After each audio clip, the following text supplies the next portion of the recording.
Hi friends, I am presenting a case of total laparoscopic hysterectomy and bilateral salpingectomy for a patient on post adenomyomectomy done 10 years back.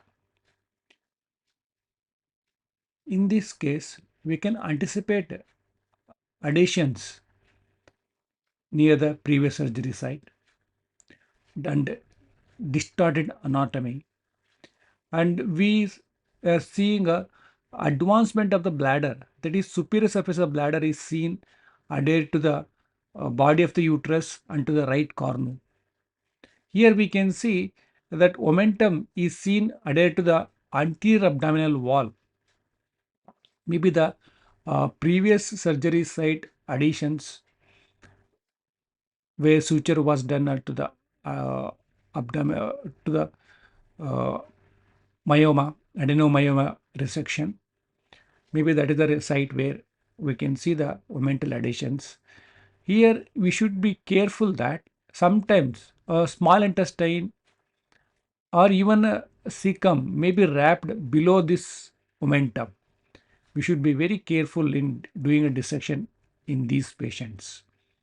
As the uh, omentum is adhered and the uterus is divided more towards the right side, and we can see some amount of fat has gone into the peritoneum. It appears like a some amount of peritoneal serosa facial defect is present in the abdominal wall itself. As we pull, some amount of fat is omental fat is coming out through this abdominal wall. So these are the challenges, though identifying the anatomical structures here. So usually the landmarks to do a laparoscopic hysterectomy is always the ligaments, round ligament, ovarian ligament, infundibulopelvic ligament, and uterine pedicle, uterosacral ligaments. All these landmarks needs to be identified. So in a routine cases, it becomes very obvious to identify these structures.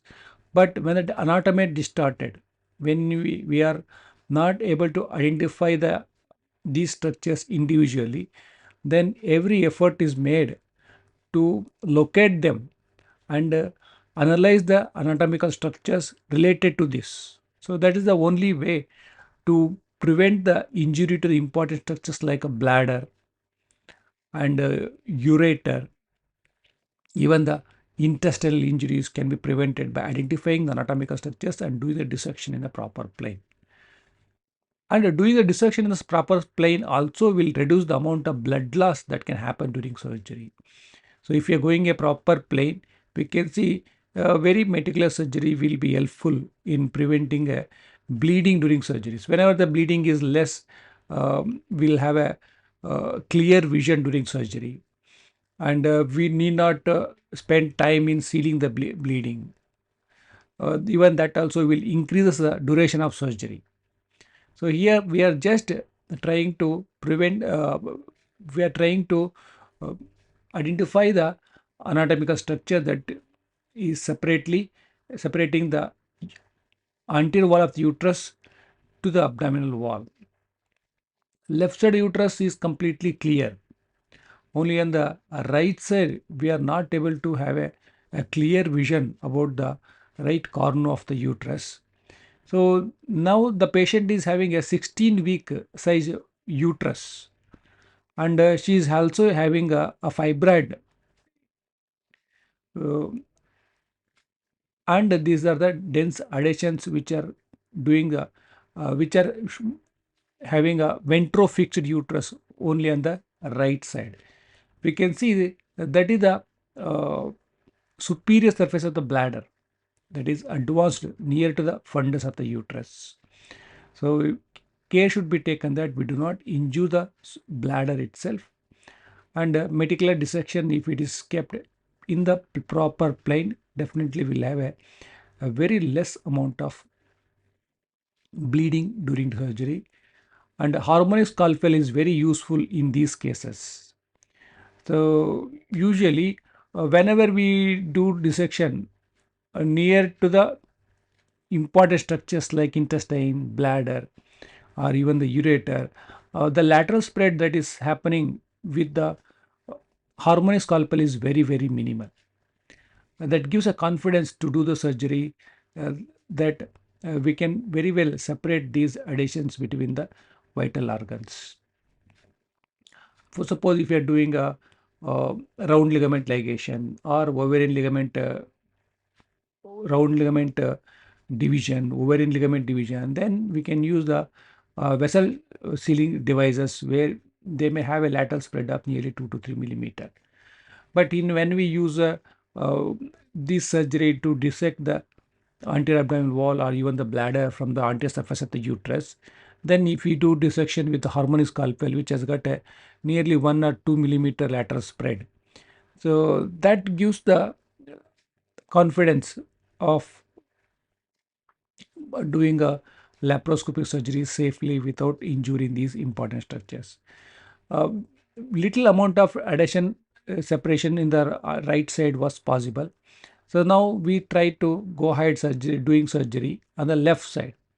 So once if we continue the surgery on the left side, and that much amount of blood loss to the uterus from the left side is minimal, then even the vascularity to the uterus is also reduced, then we'll get a better exposure in the right side. Even the mobility of the uterus also will be improved. So that's the idea. So since the exposure we tried to get on the right side was not completely clear, we just got some amount of mobility of the uterus, and got the exposure of the urinary bladder, that is superior surface of the bladder, delineated from the cervix. Then we will start doing the surgery on the left side. This is the ovarian ligament, which is divided, and it is ovaries saved in this patient on either side. And then once the ovarian ligament is divided, now we are going to have an anterior leaf of broad ligament, and round ligament is divided midway between the uterus and the abdominal wall. Once we divide the ovarian ligament completely, then we'll have exposure to the posterior leaf of broad ligament. So as we continue the dissection, then we'll get exposure to the uterine vessels. So once uterine artery is also divided on the left side, then we'll have a less blood supply to the uterus, whereas some amount of less blood supply. That will again prevent, give a better exposure. Even mobility of the uterus also becomes improved. Then we can have a better exposure on the right, where the dense adhesion is present mainly on the right side. That is the previous adenomyomectomy site. So now we can have exposure of the uterine vein, and that is the place where the uh, uterine vessels also can be identified. If we do the continuous dissection, superficial and medial to the uterine vessels, we will have a lateral surface of the bladder can be reached over the cervix. So now, because we got exposure of the uterine vein, now we can seal it and divide it. So this is the means whenever the dense adhesions are present, then try to do a meticulous surgery wherever the exposure is possible. No need to follow the straightforward steps that are performed in routine cases. So wherever the exposure is present, that part need to be divided, and then definitely once we divide this, it gives a further exposure deep down to reach the uh, transcervical ligament, to reach the uterosacral ligament, and divide the vagina from the cervix. So slowly we have to continue the surgery, and keeping in mind that all the anatomical structures in our mind. Once the round ligament is identified, we could able to identify the broad ligament, and then we are able to dissect the broad ligament and reach the lateral surface of the bladder.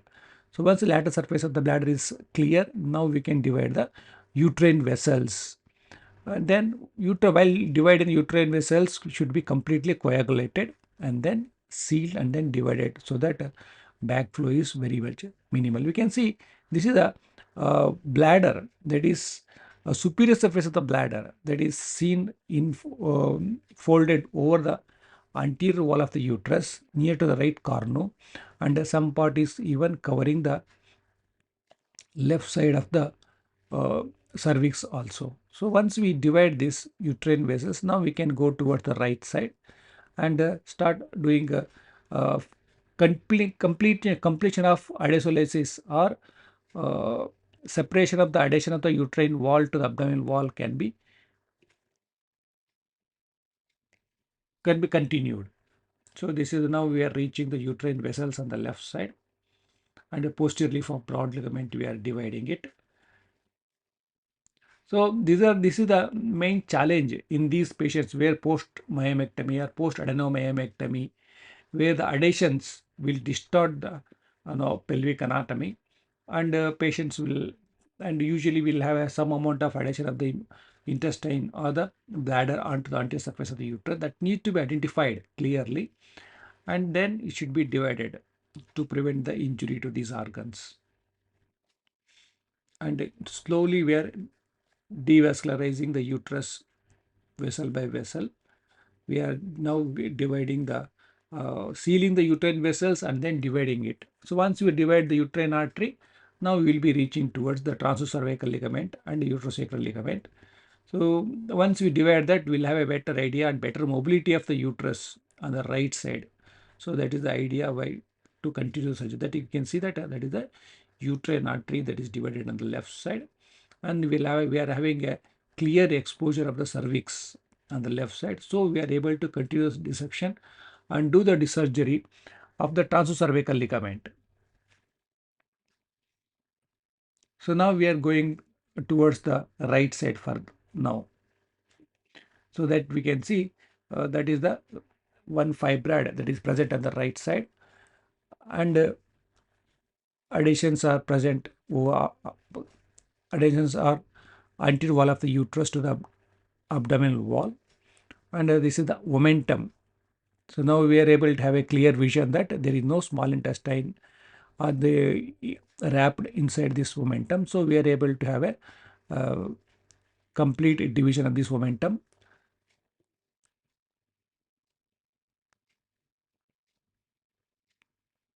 Now we can have an exposure of the that fibroid that is present on the right side.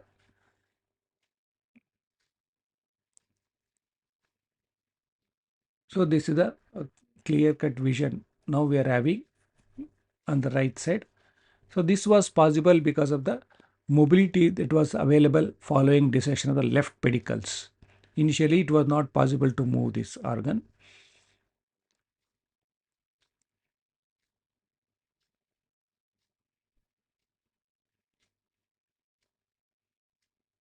So we can see that how harmonic scalpel is very helpful in doing these kind of dissections.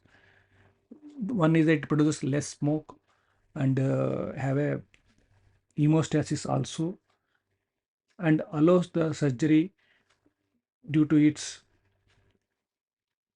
dissection property that usually uh, it opens up the normal planes,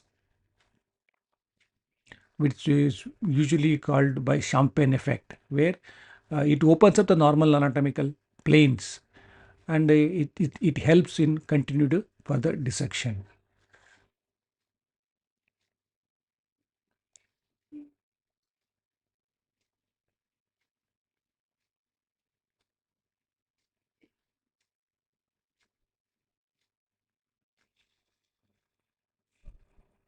So we are having almost lost but means we are having a better exposure about the right side. Adhesions are slowly getting cleared up, and we are having a better exposure of the right corner of the uterus. So once you get this dissection clear, once the bladder is separated from the cervix on the right side also, now we can go ahead and do the surgery. You can see that that is the superior surface of the bladder infolded onto the cervix and anterior wall of the uterus with a dense, very dense adhesion of the scar site of the previous surgery. So now we can have a better exposure towards the cervix on the right side. So we can see that there is a proper plane, we are able to reach it.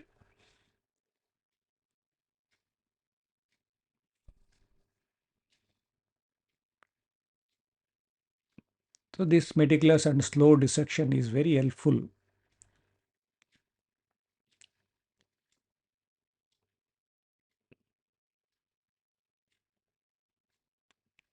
If we divide these dense adhesions, we'll have a better exposure towards the right side of the corner of the uterus and right side of the uterine pedicles as well. So that is the cervix. We are having a clear-cut exposure now.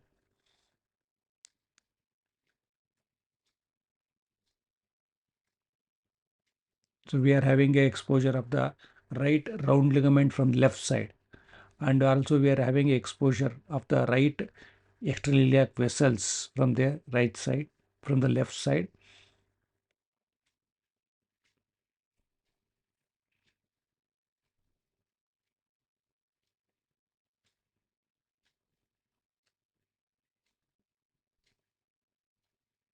So that is the having the right extrailiac vessels. We are being seen from the right side.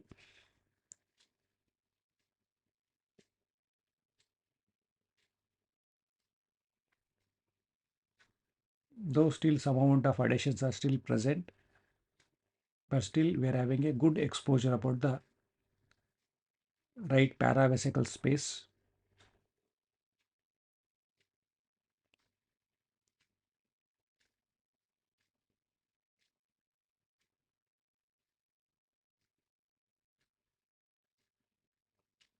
So this gives the clear-cut separation. Now the adhesion area is clear. Now we can confidently divide this adhesion band where we are not having a fear of injuring the bladder here. It is completely separated out and getting a better exposure about the right corner of the uterus. After getting this exposure, now we can reach the ovarian ligament of the right side, round ligament of the right side, and the right broad ligament can be reached.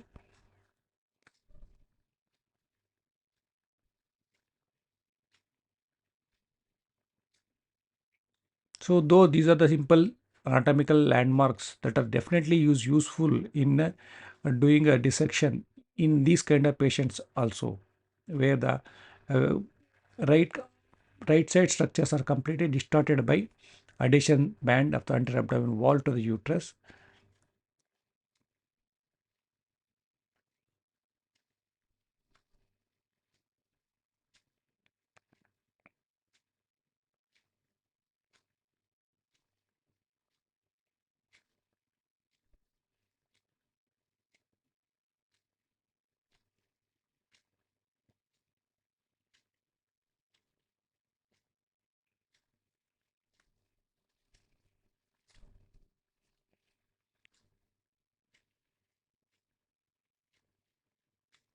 The adhesion of the abdominal wall itself looks like a separate artificial ligament.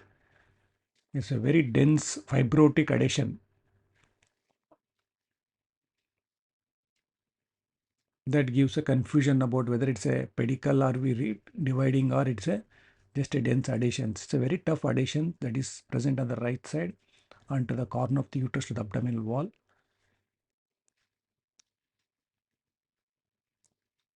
which covers completely the right side of the pedicles. Without releasing these adhesion, it was not possible to reach this right side pedicles. So now slowly we are having a exposure about the right round. That's the right round ligament we are able to see.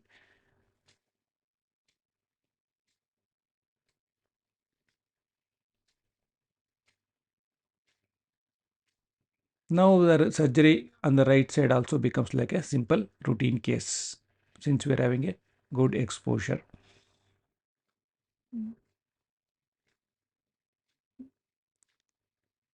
So now we are able to complete the pedicle of the left uterine vessels, which was partially divided before before division of these adhesions. Now we can complete the surgery on the left side and then go back to the right side and start doing the surgery on the right side. Now we are able to divide the transcervical ligament, that is the uterosacral ligament of the left side. is being divided by using a vessel sealer. So vessel sealer is a faster way of doing the surgery when compared to harmonic scalpel, but we should be clear cut where we are using the vessel sealer. So when there is a doubt, definitely better to use the harmonic scalpel. Now that is the cervix is being divided from the vagina.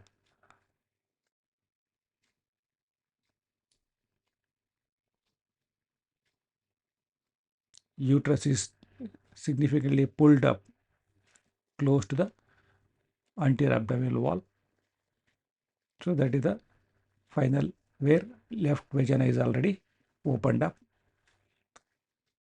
So now we can do the surgery on the right side now. So as the round ligament is exposed, now we'll start a surgery of dividing the round ligament, and then we can reach the mesosalpinx. Since it is exposed, there is a round ligament is divided.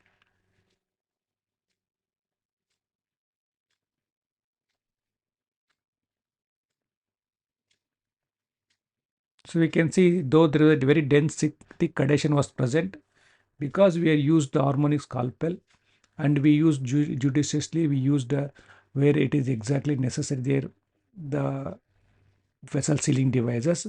So the amount of bleeding during surgery is also significantly reduced. So that is the ovarian ligament we are reaching now, trying to divide the ovarian ligament from the which attaches the ovary on the right side. Now this is the meso-ovarian.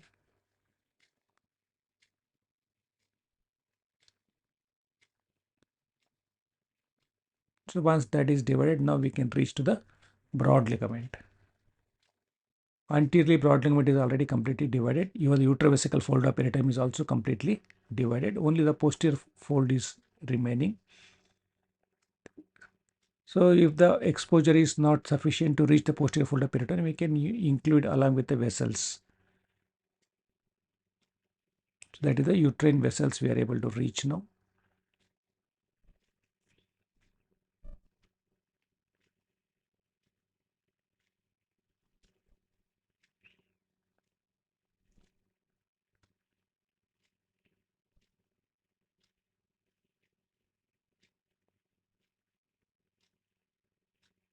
So doing a laparoscopic hysterectomy following a previous myomectomy or adenomyomectomy, we can anticipate dense adhesions, and most importantly the adhesion of the small intestine to the uterus, or there can be pulling of the bladder, superior surface of the bladder, and adhesion of the bladder onto the body of the uterus.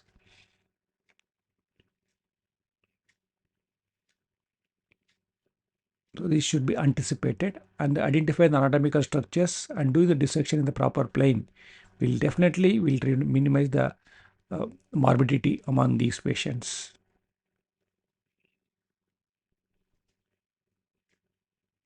So whenever we are able to see that when the dissection goes in a proper plane, so postoperative morbidity of these patients will be very much minimal.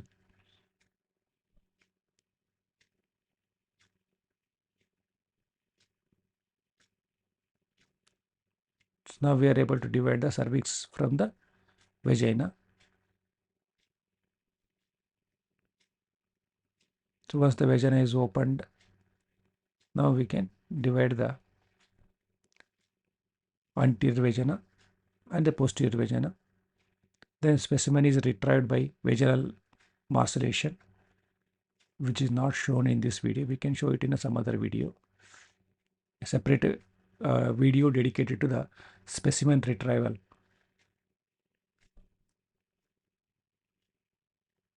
So that is the uterosacral ligament of the right side.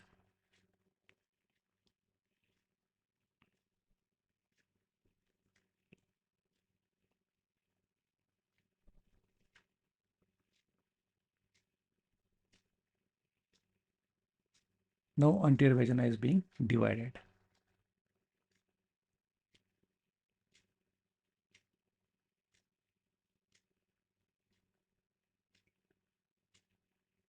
Even the posterior vaginal wall also is divided now.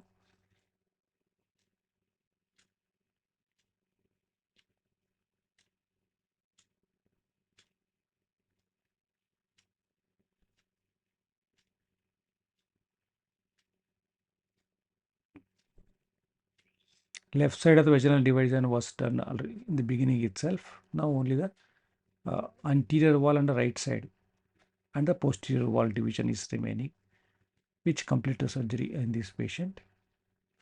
Now we have to specimen retrieval was done by vaginal method in this patient. 16 size fibroid uterus, 16 week size fibroid uterus, 16 and adenomyosis was present.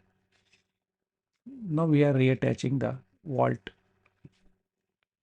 and closing the vault with reattaching the uterosacral ligament on either side to prevent vault collapse. Two simple stitches are taken on the right side and on the left side.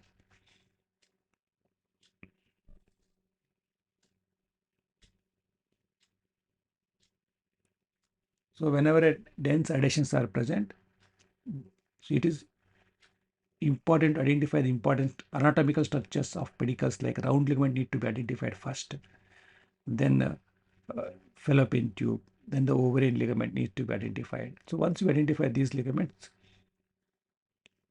then correlating adjacent anatomical structures are identified. Then the dissection can, as we continue the dissection, deep down structures can be identified.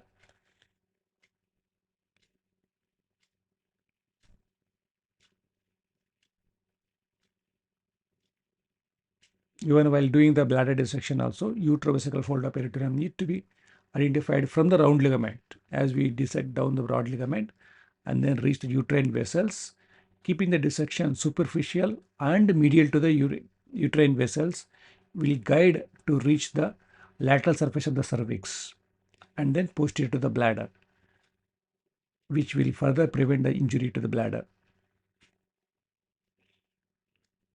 We can see we are reattaching the right uterosacral ligament back to the newly formed vault, which will prevent the vault collapse in future.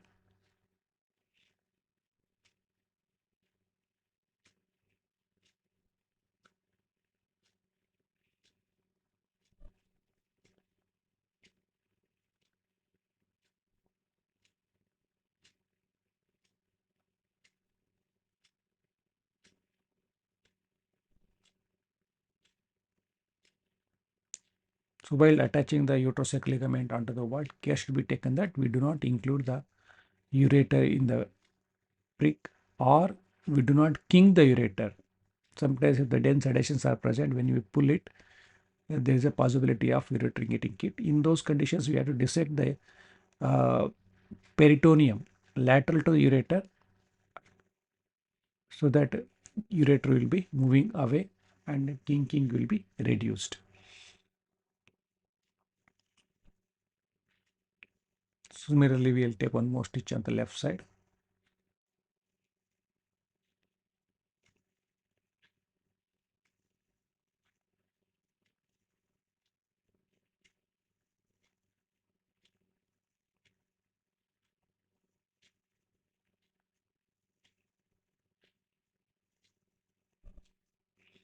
So this is the video to demonstrate the laparoscopic hysterectomy that is performed following adenomyomectomy, which was done 10 years back. And now the patient has developed menorrhagia, and one more fibroid is also seen.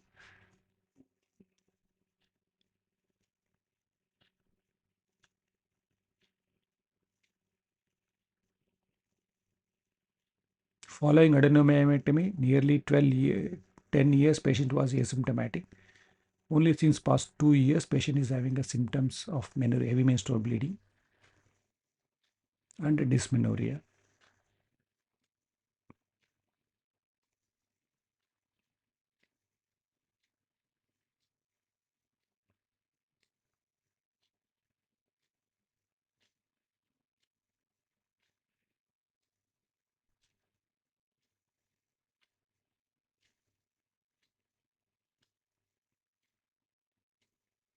So after completing the knot, we just have to confirm the hemostasis and do the pelvic irrigation, which we routinely do.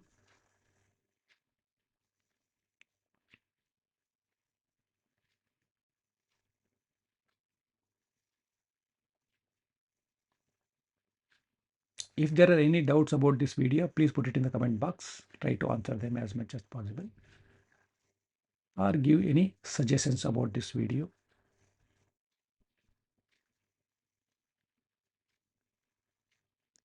Thanks for watching this video.